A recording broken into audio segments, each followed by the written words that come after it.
Listen to learn, কালো বর্ণের প্রতিচ্ছবি। শুধু হেডফোনটা কানে লাগিয়ে শুনুন, আর কিচ্ছু করতে হবে না। মোটিভেশনাল মোমেন্টস, অনুপ্রেরণার মুহূর্তগুলো। মুফতি ইসমাইল মেনক। আজকে যে টপিকসটি পড়ে শোনাবো সেটি হচ্ছে অনুশোচনা। আশেপাশের শোরগোল দ্বারা হতবিহ্বল হবেন না। থামুন এবং উপলব্ধি করুন। তখন বুঝতে পারবেন আশেপাশের সকল অনর্থক জিনিস দ্বারা আপনি কতটা সময় অপচয় করেছেন। সর্বদা আল্লাহর কাছে ক্ষমা চান অতীত গুনাহের জন্য, যেসব গুনাহ আপনি ভুলে গেছেন বা উপেক্ষা করেছেন। আন্তরিকতা ও বিনয়ের সাথে আল্লাহর কাছে দোয়া করুন, তিনি যেন সেসব পাপের জন্য আপনাকে শাস্তি না দেন। এখন যা হচ্ছে সেটাই আপনার জন্য সর্বোত্তম। আপনাকে এটা বিশ্বাস করতে হবে। হয়তো আপনি সেটা বুঝতে পারছেন না, কিন্তু আল্লাহর উপর ভরসা রাখুন, আপনি পুরস্কৃত হবেন। ছোট গুনাহকে তুচ্ছ ভাববেন না। এটা বিপদ হচ্ছে, এটা অভ্যাসে পরিণত হবে এবং এটা স্বাভাবিক হতে শুরু করে। পাপের নিশানাগুলিকে চিহ্নিত করুন এবং ঠিক রাস্তায় ফিরে আসুন। এক ফোঁটা আন্তরিক চোখের জলের ক্ষমা প্রার্থনা আপনার পাপ মুছে দিতে পারে। সর্বশক্তিমান আল্লাহ ক্ষমা করতে ভালোবাসেন। ইতস্তত করবেন না, অনুশোচনা করুন। পাপ করার সময় হাজারো আনন্দ অশ্রু বের হোক না কেন, প্রকৃত অনুশোচনার এক ফোঁটা চোখের জল সকল পাপ ধুয়ে ফেলে। আমরা কান্না করি, আল্লাহ শোনেন। আমরা কষ্ট পাই, তিনি আরোগ্য দান করেন। আমরা ডাকি, তিনি সাড়া দেন। আমরা অনুশোচনা করি, তিনি ক্ষমা করেন। সর্বশক্তিমান আল্লাহর কাছে সবকিছু চান এবং সর্বদা চেয়ে যান। নিজের সমস্যার কথা সবার কাছে অভিযোগের সুরে বলে বেড়ানোর অভ্যাস ছেড়ে দিন। অধিকাংশ মানুষই এসব নিয়ে মাথা ঘামায় না। তাই সকল বিষয়ে নিয়ন্ত্রণকারী সর্বশক্তিমান আল্লাহর সাথে কথা বলুন। আপনি কি পরিমাণ পাপ করেছেন, সর্বশক্তিমান আল্লাহ সেসব বিবেচনায় আনেন না, বরং আপনি কি ধরনের অনুশোচনা করেছেন সেটাই তিনি বিবেচনায় আনেন। পাপ যেন আপনাকে তওবা করতে অক্ষম না বানায়। নিজেদের সমস্যার কথা চিন্তা করে আমাদের অনেকেই না জানি কত রাত নির্ঘুম কাটিয়েছে।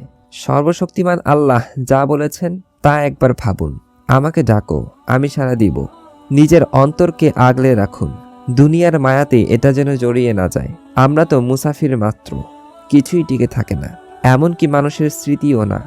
সর্বশক্তিমান আল্লাহ আপনার থেকে দূরে সরে গেলে আমাদেরকে দ্রুত ঠিক পথে ফিরিয়ে আনুন।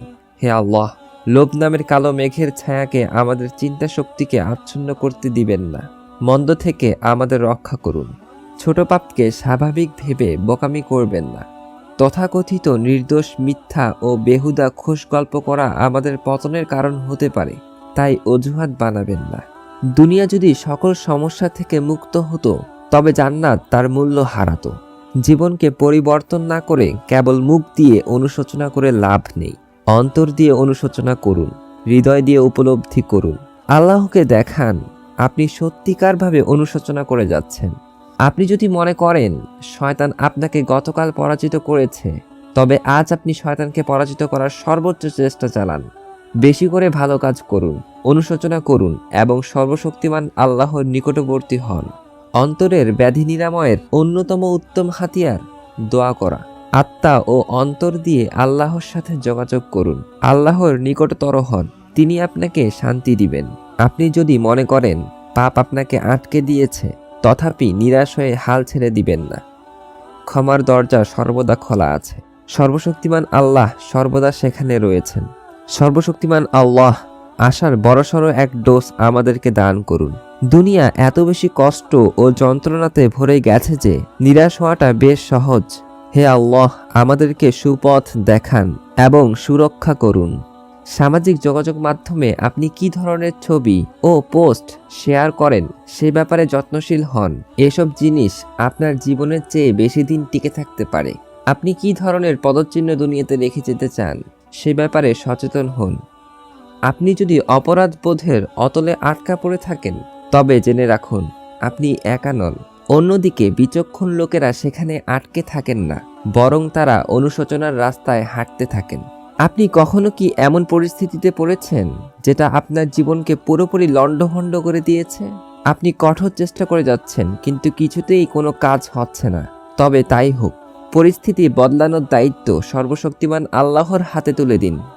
যদিও আপনি নিরাশ, বিমর্ষ, বিভ্রান্ত কিংবা বিধ্বস্ত পরিস্থিতির মাঝে দিন কাটাচ্ছেন। তথাপি এরূপ কঠিন পরিস্থিতিতেও সর্বদা সর্বশক্তিমান আল্লাহর প্রশংসা করে যান। তিনিই আপনাকে উপরে উঠাবেন এবং কেউই আপনাকে নিচে নামাতে পারবে না। দুনিয়া কর্তৃক প্রতারিত হবেন না। লোক দেখানোর জন্য মঞ্চের উপর দাঁড়িয়ে চিৎকার করে নিজের কৃতিত্ব জাহির করাটা আপনার জীবনের সেরা অংশ নয়, বরং সকলের অজ্ঞাতে মানুষের প্রতি দয়া করার সামান্য কাজই জীবনের সেরা অংশ। সর্বশক্তিমান আল্লাহ, অসংখ্যবার আমরা পথ হারিয়েছি, কিন্তু আপনার সীমাহীন করুণা আমাদেরকে আপনার কাছে ফিরিয়ে এনেছে। হে আল্লাহ, আমাদের ঈমানকে দৃঢ় ও শক্ত করুন। যখন আপনি সর্বশক্তিমান আল্লাহর কাছে কিছু চান, তখন হৃদয় উজাড় করে চান, নিরুদ্যম ও শৈথিল্যের সাথে চাইবেন না। আল্লাহ আপনাকে সর্বোত্তম জিনিসই দান করবেন। আপনাকে এটা বিশ্বাস করতে হবে। বেশিরভাগ ক্ষেত্রে আমরা কি বলি, সেটার চেয়ে কিভাবে কথাটা বলি, সেটা মানুষকে দুঃখ দেয়। তাই সর্বদা উত্তম বাক্য বাছাই করুন। দুনিয়া ও তার বৈষয়িক জিনিস যেন আপনাকে গ্রাস না করে, কারণ এটা আপনাকে দাম্ভিক করে। মনে রাখবেন, সর্বশক্তিমান আল্লাহ চূড়ান্ত ক্ষমতার অধিকারী, তাই বিনয়ী হন। দুনিয়ার সর্বত্র চরম মাত্রায় দ্বন্দ্ব ও কষ্ট বিরাজ করছে। কোনো কিছুকেই অবধারিত দান মনে করবেন না। নিজের যা আছে তার জন্য কৃতজ্ঞ হন, তবেই সর্বশক্তিমান আল্লাহ আপনাকে আরও অনুগ্রহ দান করবেন। আমরা জানি সময় কত দ্রুত বয়ে চলে। না আছে পুনরায় শুরু করার সুযোগ, না আছে পিছনে ফেরার। তাই অলস ও গালগল্প করে সময়কে নষ্ট করবেন না। সময় নামক আল্লাহর অনুগ্রহকে সম্মান করুন। জেগে ওঠার আহ্বান বা ডাক আসার অপেক্ষায় বসে থাকবেন না।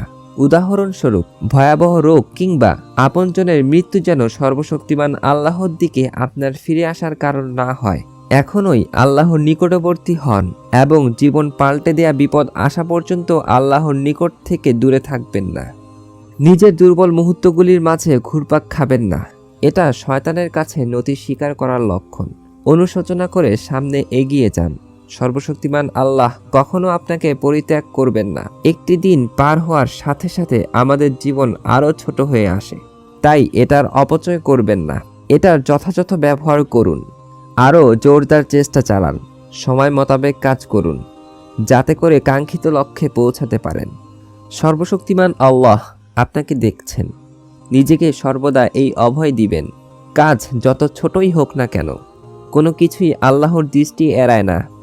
সংগ্রাম ও কষ্টের সীমানা পেরিয়ে সামনের দিকে দৃষ্টি দিন। ধৈর্য ধারণ করুন। কেবল দরকারের সময় লোকজন আমাদেরকে স্মরণ করলে আমরা দুঃখিত হই, কখনো তো বেশ রাগান্বিত হয়ে পড়ি। একবার চিন্তা করুন তো, আমাদের মাঝে অনেকেই সৃষ্টিকর্তার সাথে ঠিক এই কাজটি করে থাকে। অন্যের বিরুদ্ধে অপবাদ দেয়া, তাদের দোষ ত্রুটি বের করা এবং গুজব ছড়ানোর অভ্যাস যদি আপনার থাকে, তবে সতর্ক হয়ে যান। এরূপ কর্ম আপনার আত্মাকে কুলসিত ও বিষাক্ত করে। আপনার করা একটি ভুল বা একটি পাপ যেন সর্বশক্তিমান আল্লাহর পথ থেকে আপনাকে বিচ্যুত না করে। নিয়মিত ক্ষমা চান, নিয়ত নবায়ন করুন, অন্তরের পবিত্রতা বজায় রাখুন। স্রষ্টার সামনে সালাতে দাঁড়ালে আপনার মন কি এদিক ওদিক অসংখ্যবার ছুটতে থাকে? আমরা সবাই মনোযোগহীনতায় ভুগি, অথচ আল্লাহ আমাদের পুরো মনোযোগ পাওয়ার দাবি রাখেন। নিজের জীবনের জন্য কৃতজ্ঞ হন। আল্লাহ আপনাকে ক্ষুদ্রতম যে জিনিস দান করেছেন সেটারও মূল্যায়ন করুন। যে জিনিসটাকে আপনি হালকাভাবে দেখেন, অনেকের কাছে সেটা পাওয়াই স্বপ্নপূরণ হওয়ার মতো। পরবর্তীবার কারো সম্পর্কে যখন আপনি কিছু অনুমান করবেন, তখন নিজের মনকে প্রশ্ন করবেন, তুমি কি জানো লোকটির অন্তরে কি আছে?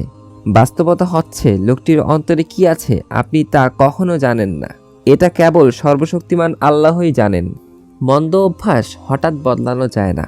এটার জন্য আপনার দরকার মজবুত ইচ্ছা, ধৈর্য ও দৃঢ় প্রত্যয়।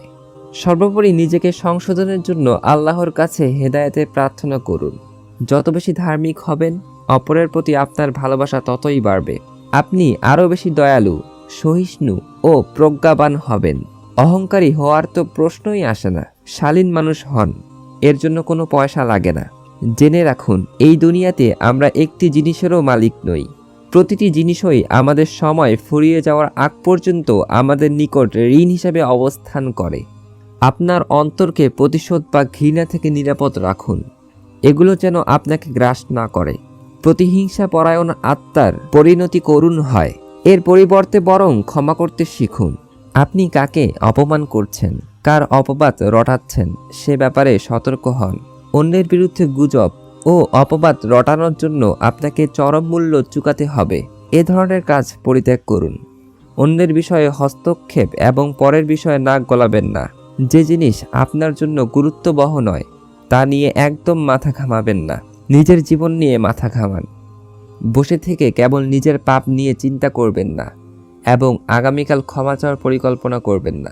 আগামীকাল যে আসবে এই ওয়াদা কারো সাথে করা হয়নি। দেরি করবেন না, আন্তরিকতার সাথে অনুশোচনা করে ফেলুন। অন্যের ব্যাপারে ভালো চিন্তা করুন। অন্যকে প্রশ্নের মুখোমুখি করা এবং তাদের প্রতিটি কর্মকাণ্ড সম্পর্কে সন্দেহ করাটা এখন স্বাভাবিক ব্যাপার হয়ে দাঁড়িয়েছে। এ ধরনের মানসিকতা ত্যাগ করুন। উন্নত চরিত্র গড়ে তুলুন। ভিডিওটি বেশি বড় হওয়ায় এটিকে দুটি অংশে ভাগ করা হচ্ছে। বাকি অংশটি অনুশোচনার আরেকটি পর্বে দেয়া হয়েছে। ডেসক্রিপশনে লিংক দেয়া আছে। ভিডিওটি অবশ্যই দেখবেন। আমাদের জন্য আরও বেশি দোয়া করবেন এবং ভালো থাকবেন। আসসালামু আলাইকুম ওয়া রাহমাতুল্লাহ।